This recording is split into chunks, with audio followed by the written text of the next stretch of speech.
RSI, Relative Strength Indicator, is originally intended to measure the strength of buyers and sellers, and it is later used as a reference for buy and sell.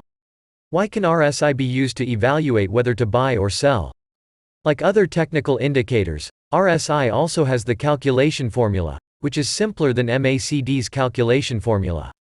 Taking the ups and downs in the chart as an example, RSI can be calculated in 3 simple steps.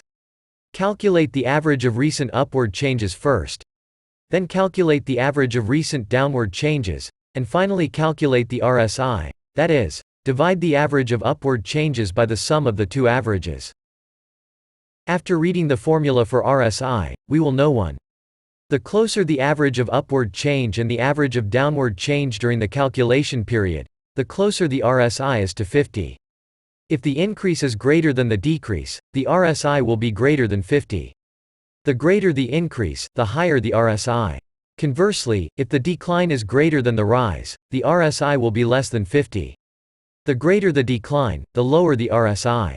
2. The maximum value of RSI is 100, which means that during the calculation period, there is no day when the closing price is lower than the previous day's closing price during the calculation period. 3. The minimum value of RSI is 0, which means that there is no day when the closing price is higher than the previous day's closing price during the calculation period. Assume that RSI starts rising from 50 gradually, which means that the increase was greater than the decrease in the past. Some investors may expect that if the trend continues, there is a great chance of subsequent rises, which encourages more investors to choose to enter the market at this time. As long as more people tend to buy, the price will continue to rise as they expected without regard to the influence of other factors. As the price continues to rise, the RSI will gradually increase. In the process of rise, some investors have begun to consider when to sell, although the prospect is optimistic. In other words, when the RSI rises to a certain level, the willingness to buy will gradually weaken. Based on past experience, when the RSI is approaching 80, some people believe when it is approaching 70, it indicates that the increase in the calculation period is far greater than the decrease. However, the market will start to worry about whether the price will fall sharply soon, causing investors to dare not buy again and sell earlier to take profits.